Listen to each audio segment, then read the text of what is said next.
Ini diseleksi dibaca oleh Ustaz Yahya. Insyaallah yang kita bisa kita coba. Yang nggak bisa bilang kita hutanglah. Kalau nggak bisa saya bilang nggak bisa. Kapan saya coba? Silakan Ustaz. Syukur jazilan. Terima kasih Ustaz sudah memaparkan panjang lebar. Namun kami belum bisa meninggalkan majelis ini karena masih banyak pertanyaan-pertanyaan dari jamaah untuk Ustaz. Dan ini untuk ilmu kami, menuntut kami dalam beribadah dan muamalah. Adapun pertanyaan ini Pak Ustaz, sebagai pertama, Assalamualaikum Pak Ustaz. Saya mau bertanya, perempuan itu dibilangnya bagus sholat di rumah, tapi pahala sholat di masjid 2 kali lipat, 27 kali lipat. Jadi mana yang harus saya pilih? Sholat di dalam rumah atau sholat berjamaah di masjid? Ini pasti pertanyaan dari perempuan. Silakan Pak. Bagi perempuan sholat fardu itu lebih afdal di rumah daripada di masjid. Kalau bagi laki-laki sholat 5 waktu sholat fardu memang lebih afdal di masjid. Kalau sholat sunnah lebih afdal di rumah seperti sholat tahajud. Mengapa? Biar ikhlas gak kelihatan orang. Jadi begitu. Kecuali kalau di masjid itu ada majelis taklim. Kalau ada majelis taklim dan memang perlu ilmu-ilmu agama yang dia tidak tahu karena dia dulu gak belajar, gak tahu, maka wajib perempuan, laki dan perempuan itu ke masjid. Kalau memang karena kajian agama. Kalau sholat memang lebih afdal di masjid, di rumah daripada di masjid. Jadi begitu. Tapi perempuan ke masjid gak apa-apa. Dan Rasulullah memang melarang para sahabat, jangan larang istri kamu kalau ke masjid. Biarkan. Kalau punya istri suka ke masjid, biarkan. Mengapa? Barangkali dia bawa anaknya biar rajin ke masjid. Kalau anak-anak ada di masjid, walaupun ramai, biarkan. Mengapa? Khawatir pada masa-masa yang akan datang anak-anak gak mau ke masjid. Ada anak-anak sekarang di masjid, cuma di luar. Gak apa-apa. Karenanya saya ceramah di mana-mana, kadang di halaman, anak-anaknya bercanda, saya gak marah. Mengapa? Karena memang masa-masanya dia. Nah kalau sudah tua-tua begini bercanda gak boleh. Karena bukan anak-anak. Jadi begitu.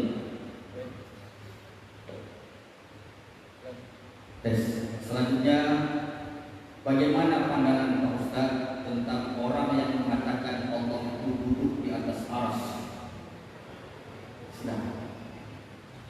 Orang yang mengatakan Allah bertempat, bersemayam, duduk-duduk di atas arsy itu sesat dan menyesatkan dan hukumnya besar-besar. Mengapa? Karena itu berarti tidak mengagungkan Allah. Kok tidak mengagungkan Allah? Menurut keyakinan Ahlus Sunnah wal Jamaah, Allah itu tidak butuh pada tempat. Gak butuh. Nah, kita ini kembali kepada sifat 20, wujud tidak bapak. Ini akidah Ahlus Sunnah. Mengapa para ulama membuat konsep sifat 20? Ini untuk mengantarkan kita ma'rifat kepada Allah, mengenal Allah. Dan sifat 20 ini menjawab persoalan-persoalan yang mendasar tentang Allah. Ma'rifat itu artinya kenal. Kita ini kalau berkenalan dengan orang, biasanya pertanyaannya siapa namamu? Dari mana asalmu? Tinggal di mana sekarang? Kan begitu. Sifat 20 itu begitu. Kita ini sehari semalam beribadah kepada Allah. Pasti pertanyaan pertama, apakah Allah ada? Jawabnya adalah sifat 20. Allah itu wajib ada. Pertanyaan kedua, kalau Allah memang ada, sejak kapan adanya Allah? Jawabnya adalah tidak. Wujudnya tanpa permulaan. Kalau kita ada permulaannya, makanya di KTP ada tanggal lahir. Allah nggak ada tanggal lahirnya, karena nggak ada permulaan. Pertanyaan ketiga, Allah yang wujud dan tidak sampai kapan wujudnya? Jawabnya adalah bahwa Allah itu maha kekal, maha abadi. Wujudnya nggak ada akhirnya. Kalau kita kata nggak bakok, karena nggak bakok ada tanggal matinya. Cuma kita belum tahu apa besok, apa lusa, apa saya yang duluan, apa sampean yang duluan. Jangan tahu, tapi pasti ada. Kalau Allah nggak ada tanggal limitnya, nggak ada finish bakok. Pertanyaan keempat, Allah yang wujud kita bakok itu seperti apa? Jawabnya adalah mukhalafatu bila awadis. Allah itu berbeda dengan apapun perkara yang baru, tak serupa dengan apapun perkara yang baru. Ini kalau Salafi Wahabi beda dengan kita. Kata Wahabi, Allah itu mukhalafatu lil hawadisi, tapi tak begitu mukhalafatu. Mengapa? Ada mirip-miripnya.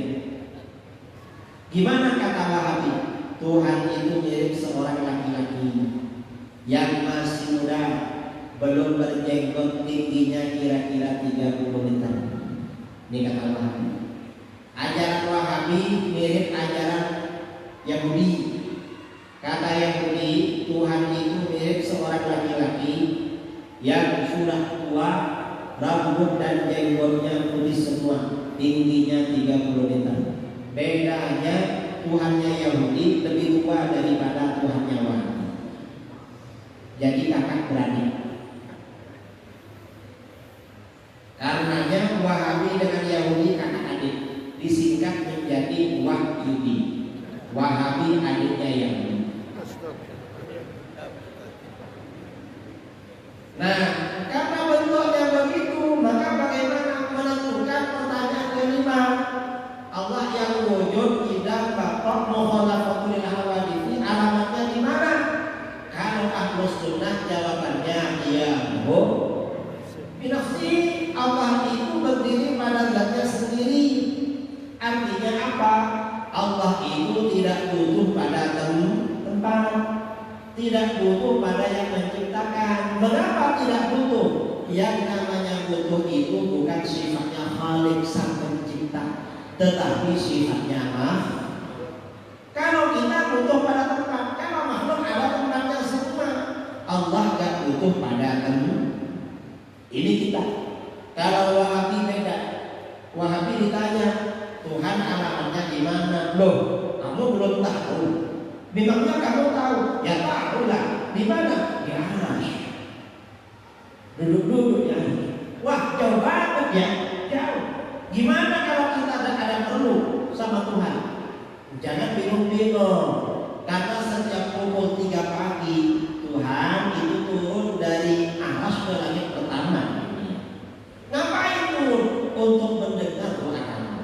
Makanya pukul 3 pagi bangun salat tahajud. Ini kata Wahabi. Lalu Wahabi ditanya, memangnya kalau Tuhan dan turun dari Arasy ke langit, Tuhan gak dengar? Wahabi bingung jawabnya. Nanti kalau dia gak dengar, kafir. Mengapa? Menganggap Tuhan gak dengar. Kalau dia gak dengar, takut ditanya lagi. Ya kalau gak turun dari Arasy dengar, ngapain turun? Kan cukup dari Arasy. Bingung lagi. Lalu ditanya lagi, itu turun pukul 3, ikut waktu daerah mana? Karena kalau waktu Indonesia dibagi 3. Kalau waktu istiwa jalan terus itu pukul 3. Wahabi bingung, akhirnya apa? Kata dia, ya turun ya pukul 3 sesuai waktu daerah masing-masing. Berarti turun terus dia. Kalau turun terus, lalu naiknya kapan? Gak bisa jawab. Ini ajaran Wahabi. Kalau Ahlus Sunnah wal Jamaah berkeyakinan Allah tidak bertemu. Mengapa? Allah tidak butuh pada Adam. Dalilnya mana? Di dalam Al-Quran, wallahu waliyyun 'anil 'alamin. Allah tidak butuh pada apapun semesta alam. Allah nggak butuh pada arasy, Allah nggak butuh pada langit, nggak butuh pada apapun, nggak butuh Allah, nggak butuh. Banyak dalil-dalil Allah nggak butuh pada tempat. Tahun 2009 saya dekat dengan Wahabi di Surabaya, lalu di Blitar. 2015 ketika saya ada di Perak, Malaysia, kata Wahabi, gak benar, Tuhan tidak bertempat. Mengapa? Karena Tuhan ada. Setiap sesuatu yang ada pasti bertempat. Kalau tidak bertempat berarti tidak ada. Nah, yang pasti bertempat itu kan makhluk. Tuhan gak bisa disamakan dengan makhluk. Saya bilang sama dia, kata-kata kamu bisa menyebabkan kamu kafir. Mengapa? Saya tanya, di mana tempatnya Tuhan? Kata dia, jelas di arasy. Bahaya itu, kamu bisa kafir. Kenapa? Saya mau tanya, arasy ini makhluk apa bukan? Kalau kamu jawab arasy ini bukan makhluk, kamu kafir. Karena kamu berkeyakinan ada selain Allah bukan makhluk Allah, kafir. Tapi kalau kamu jawab arasy ini makhluk, kamu bisa kafir juga. Cuma kafirnya tidak langsung. Coba kamu jawab arasy ini makhluk apa bukan? Kata Wahabi yang di Surabaya itu apa? Ya itulah sholat makhluk, membalangu. Nah sekarang saya tanya, kalau memang arasy ini makhluk, sebelum Allah menciptakan arasy, Allah tinggal di mana? Di mana tinggalnya? Apa kamu bilang karena arasy belum ada, Allah tidak ada, kafir kamu? Atau kamu bilang karena arasy belum ada, Allah tidak bertempat? Berarti ajaran kamu gak benar. Pilih mana kamu? Kata Wahabi yang di Surabaya, Ustaz gak boleh bertanya begitu. Mengapa? Karena itu pertanyaan haram. Mengapa haram? Karena itu pertanyaan bid'ah. Kullu bid'atin dhalalah.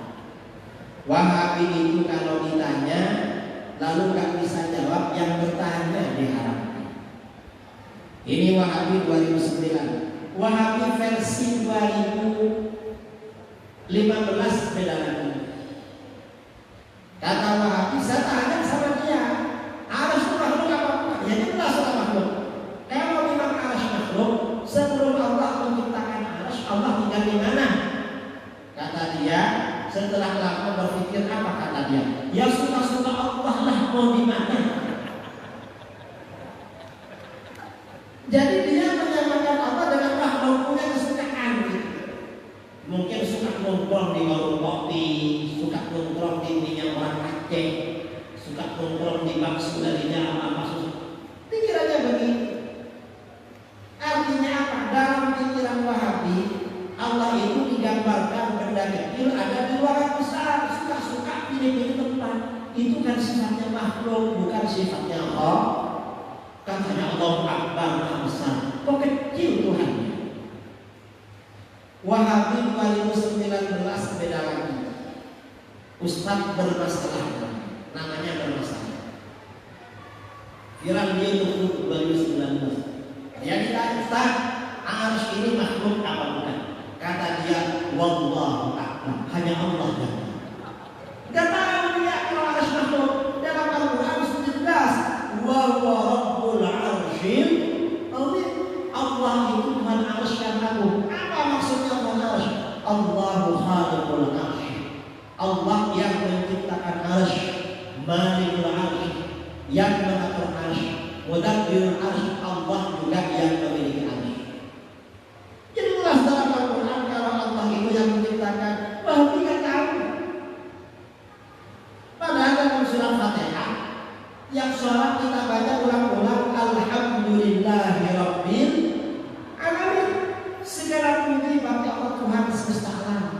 Alam itu artinya apa? Apa saja selain Allah itu namanya alam.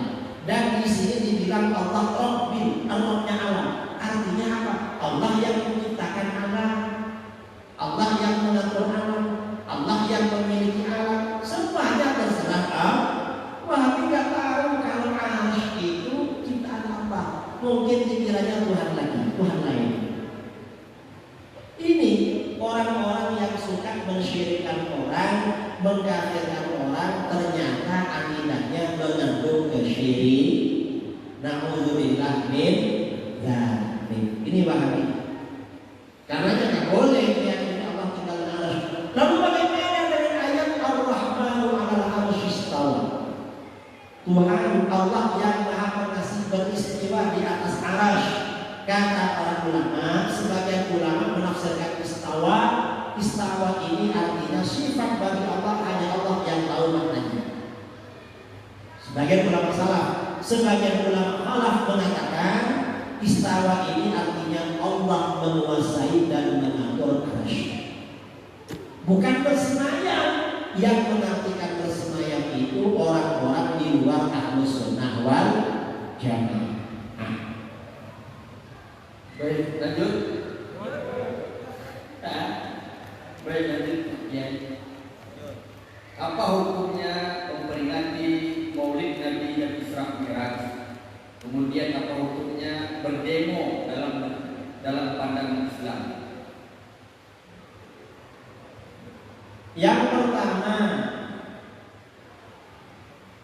hukumnya memperingati Maulid Isra Mi'raj.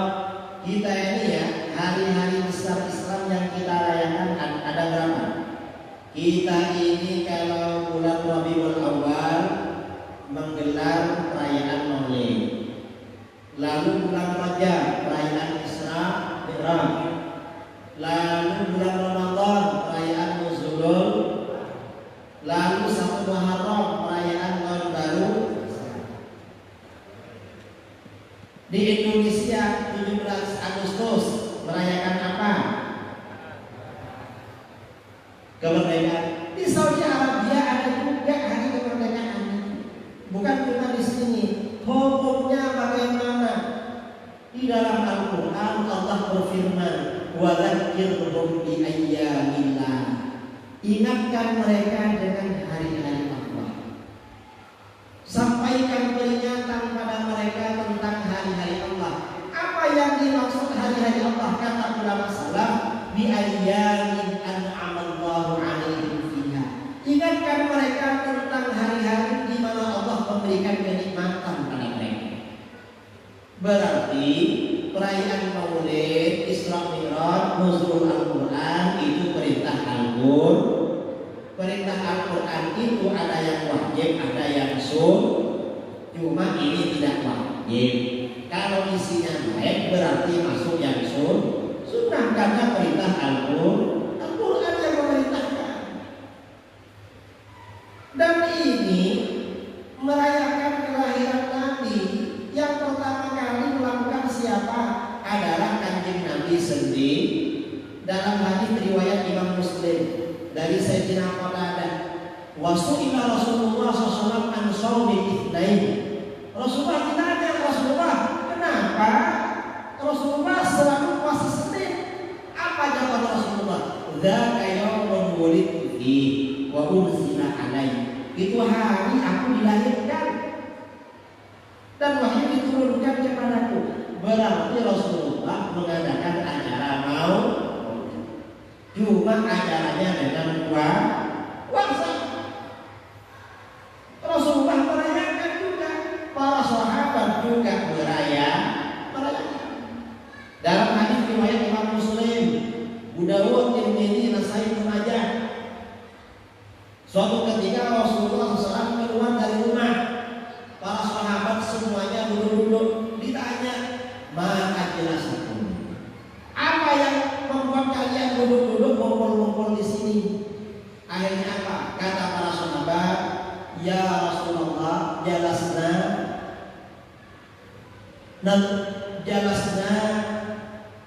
nu'azzimullah wa nahmaduhu ala ma wa nahmaduhu ala ma manna alaina. Kami ini duduk-duduk mengagungkan Allah dan memuji kepada Allah karena Allah menganugerahkan engkau pada kami. Artinya apa? Hadirnya Rasulullah kepada kita ini adalah kenikmatan. Karenanya para sahabat mensyukuri. Artinya Maulid Islam sudah ada. Jadi ini memang termasuk anjuran di dalam ada. Jadi tetap kita rayakan. Sebentar lagi bulan Maulid, sekarang kan ini Syawal apa Muharram? Sudah Syawal. Ini sebulan lagi. Hah? Sebentar lagi kita bulan Maulid ini kalau di Jawa rata-rata 1 bulan. Sebagian daerah 40 hari. Kalau di Aceh 4 bulan. Karena di Aceh ini acara Maulid mulai Rabiul Awwal sampai bulan Rajab sambung dengan Isra Mi'raj. Saya menggunakan ke Aceh sudah bulan Rabiul Tsani, Jumatil Awwal karena masih Maulid ini apa? Maulid. Kalau di Kalimantan Selatan Maulid Nabi itu 11 bulan, kecuali bulan Ramadan. Jadi ramai Maulid. Jangan dikira Maulid itu karena dalilnya ya ada. Dan itu sangat positif memang acara Maulid. Terus pertanyaan yang kedua, bagaimana kita berdemo dalam keadaan Islam? Kita ini berdemo ya dilihat tujuannya. Kalau berdemo ini ya, demo itu sudah terjadi pada masa Rasulullah SAW. Tapi tujuannya bukan untuk menurunkan Rasulullah. Suatu ketika Rasulullah itu menyampaikan suami boleh memukul istrinya. Setelah Rasulullah bilang suami boleh memukul istrinya, wanita-wanita sahabat datang semua pada Rasulullah, kami sering dipukul. Akhirnya apa? Lalu Rasulullah ceramah, khairukum li ahli. Kamu yang paling baik sama istrinya, jangan pukulan. Itu hasilnya demo. Jadi bapak tidak apa-apa. Kalau demo itu tujuannya amar ma'ruf nahi munkar. Tapi kalau demo tujuannya menurunkan pemerintahan yang sah, itu tidak boleh. Mengapa? Karena itu tradisinya orang-orang Khawarij. Jadi begitu. Jadi motivasinya sebenarnya.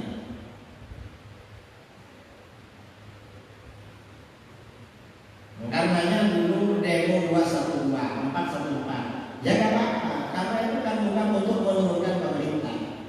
Itu untuk menuntut keadilan.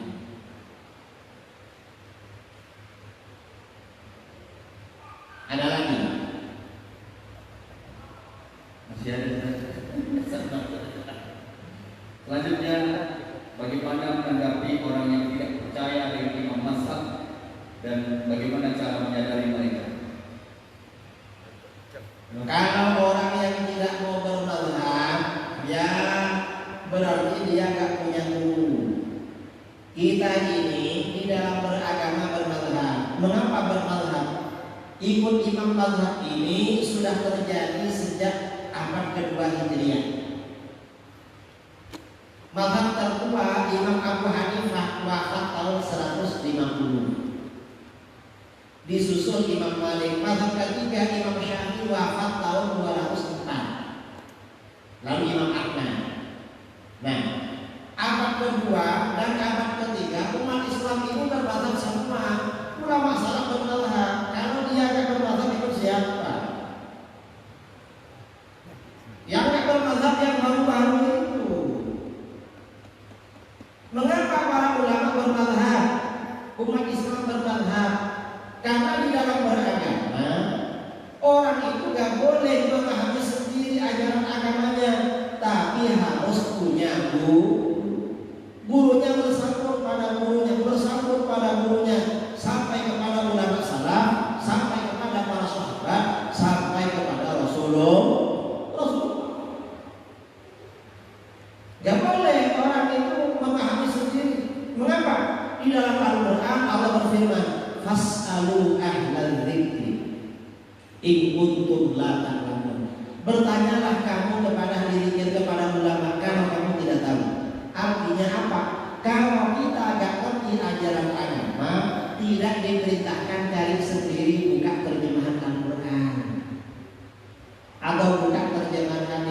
tapi diperintahkan bertanya kepada para ulama. Nggak boleh dipahami sendiri. Dalam hadis juga begitu. Rasulullah SAW bersabda, "Man fassara al-Qur'an bi ra'yi falyatabawwa maq'adahu minan nar." Siapa yang menafsirkan Al-Quran dengan pendapatnya sendiri, maka bersiap-siaplah menempati tempat tinggalnya di neraka. Orang memahami Al-Quran dengan pemahamannya sendiri diancam masuk neraka. Mengapa? Karena dia nggak punya guru, karena nggak boleh memahami sendiri. Dalam hadis lain, "Man qala fil Qur'an bi ra'yi fa asaba faqad akhta."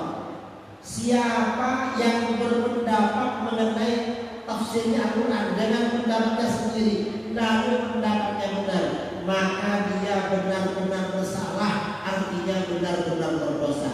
Mengapa? Karena gak punya guru. Artinya apa? Dalam beragama wajib punya guru. Gurunya punya guru secara bersambung sampai kepada Rasulullah. Kita ini kalau bermadzhab berarti gurunya jelas.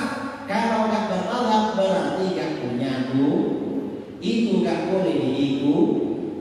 Karenanya kalau mengaji ilmu agama secara langsung talaki. Mengapa? Kalau secara langsung biasanya gampang paham. Jangan melalui Google. Kalau melalui Google, misalnya pergi kemana? Pakai Google. Kadang dibawa ke gang-gang sempit, mobilnya nggak bisa masuk. Saya ini kemarin, tadi malam nyampe di Pekanbaru, jam 5.30. Kemarin masih kuliah subuh di Cikarang, Bekasi, Jawa Barat. Panitianya bilang sama supir saya, besok ada ya, Pak, ini dijemput ke hotel, saya subuh. Oh nggak usah lah, kirim Google Map. Katanya dari hotel ke masjid cuma 5 menit. Akhirnya kita nyampe ke masjid 25 menit. Mengapa? Beberapa kali masuk gang buntu. Ada jalan, cuma ada pagarnya di masjid. Itu kalau lewat internet. Makanya ngaji jangan lewat internet. Tapi ya sekali-kali nggak apa-apa lah. Daripada internet buka lagu-lagu terus, lebih baik buka yang ngaji ini. Tapi jangan yang dipotong-potong yang asli. Dan kita ini kalau bermadzhab itu enak. Mengapa? Gak ada pendapat.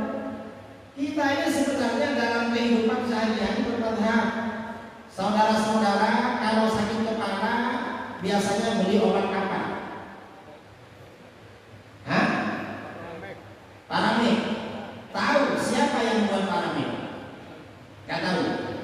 Pabriknya tahu di mana? Gak tahu. Bahannya dari apa saja tahu?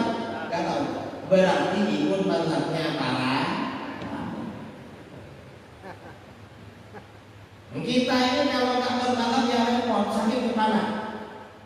Beli paramik? Enggak, saya nggak bermazhab. Saya mau belajar dulu. Paramik ini terbuat dari apa? Dari bahannya buat paramik. Oh bahannya dari ini.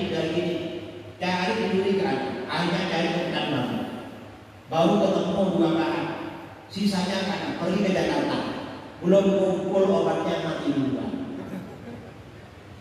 Atau kita ini misalnya ingin makan.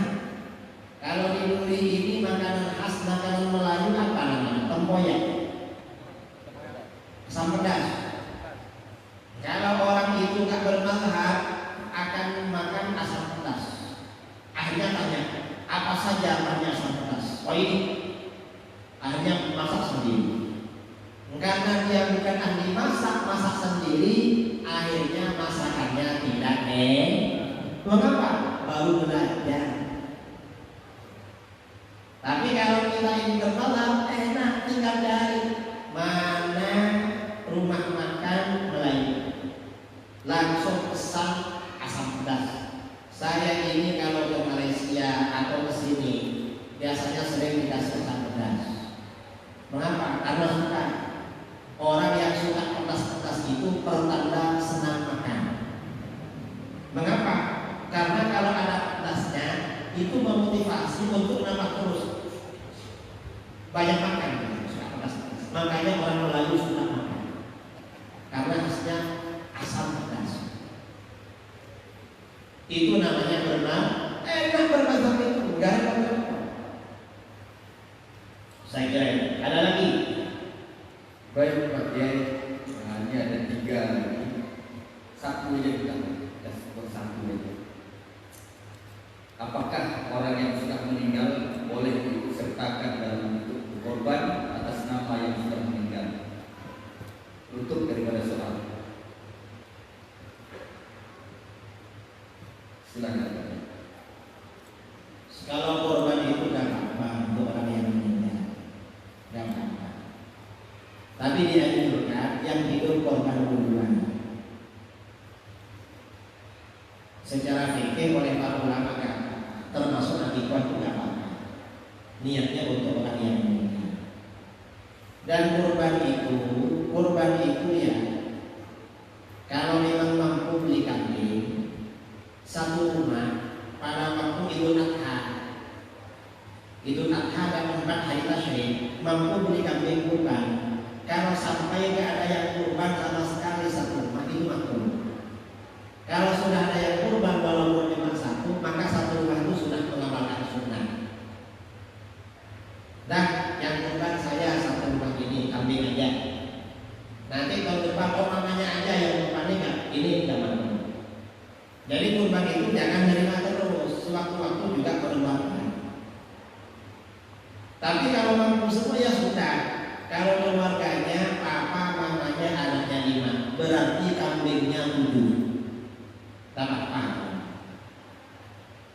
Karena memang untuk satu orang. Kalau enggak sama sekali, padahal ada yang mampu beli kambing, itu makruh. Satu rumah. Kalau diniatkan orang-orang enggak apa-apa. Tapi bukan sekarang, tahun depan ya. Baik, terima kasih kepada Pak Kiai. Mohon maaf kami ada beberapa pertanyaan atau kertas pertanyaan yang disampaikan kepada kami tidak kami bacakan. Namun seperti pesan Pak Kiai tadi, kami akan jawab melalui YouTube-nya channel Pak Kiai kita. Kemudian bisa cari Kiai Haji Muhammad Idrus Ramli di YouTube, maka akan terjawab daripada soal-soal yang kita tanyakan namun tidak terjawab pada majlis yang berbahagia ini. Semua yang disampaikan oleh Tuan Guru kita semuanya daging, semuanya tidak ada tulang, tidak ada lemak, semuanya daging. Namun waktulah yang membatasi kita, dikarenakan beliau baru sampai dari Jawa, kemudian dan baru jam 5 sore kemarin, kemudian sampai juga jam 5 sore lebih di Guri, sehingga beliau banyak waktu untuk kita dan sangat sedikit istirahatnya. Namun pada kesempatan yang baik ini kami berharap kepada Pak Kiai apabila suatu hari nanti kami sepakat dengan pengurus masjid kami ini untuk menghadirkan kembali Pak Kiai, mohon Pak Kiai tidak bosan-bosan bersama kami, walaupun yang kami sediakan lewat sindiran tausiah tadi tidak ada teh, tidak ada kopi, kemudian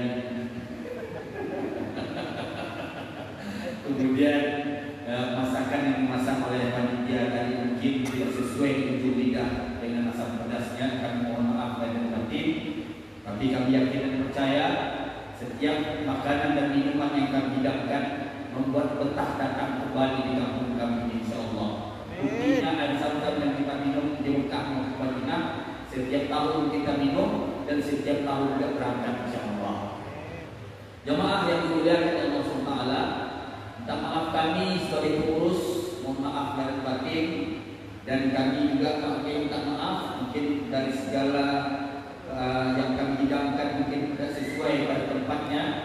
Kemudian harapan kami semua kepada Bapak Ibu untuk esok subuh insyaallah di Tegal Sari Masjid Nurul Huda, kemudian besok malam berangkat ke Kamilir, kemudian esoknya lagi berangkat langsung ke Dumai selama 3 harian dengan kajian yang sehingga masyarakat khususnya dan umumnya Riau ini bisa mengetahui daripada amalan-amalan yang diamalkan sesuai sunnah dan sesuai ajaran yang dituntutkan lewat ahli sunnah wal jamaah. Terima kasih Pak Kiai, kami mohon Pak Kiai dengan menutup majlis ini dengan doa, semoga Allah curahkan rahmat Allah Ta'ala daripada para. Terima kasih.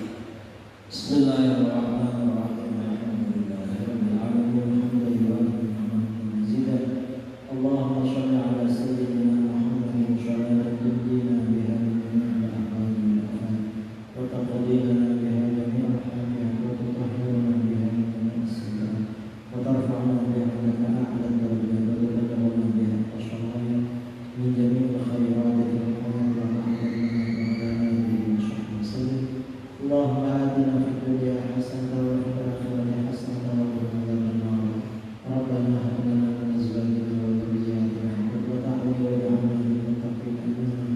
اللهم إنا نسألك الهدى والتقى والعفاف والغنى اللهم اقسم لنا من خشيتك ما يحول بيننا وبين معصيتك ومن طاعتك ما تبلغنا به جنتك ومن اليقين ما تهون به علينا مصائب الدنيا اللهم متعنا بأسماعنا وبصارنا وقوتنا ما أحييتنا واجعله الوارث منا واجعل ثأرنا على من ظلمنا وانصرنا على من عادانا ولا تجعل مصيبتنا في ديننا ولا تجعل الدنيا أكبر همنا ولا مبلغ علمنا ولا تسلط علينا من لا يرحمنا اللهم زدنا ولا تنقصنا وأكرمنا ولا تهنا وأعطنا ولا تحرمنا وآثرنا ولا تؤثر علينا وأرضنا وارضنا واغفر لنا ولوالدينا ومشايخنا ومعلمينا وأصحابنا وأحبابنا وذوي الحقوق علينا ولجميع المسلمين والمسلمات والمؤمنين والمؤمنات الأحياء منهم والأموات وصلى الله على سيدنا محمد النبي الأمي وعلى آله وصحبه وبارك وسلم تسليما كثيرا سبحان ربك رب العزة عما يصفون وسلام على المرسلين والحمد لله رب العالمين. سورة الفاتحة. أعوذ بالله من الشيطان الرجيم. بسم الله الرحمن الرحيم. الحمد لله رب العالمين الرحمن الرحيم مالك يوم الدين إياك نعبد وإياك نستعين اهدنا الصراط المستقيم صراط الذين أنعمت عليهم غير المغضوب عليهم ولا الضالين. Dari saya kurang lebihnya mohon maaf. Assalamualaikum warahmatullahi wabarakatuh. Waalaikumsalam. Ya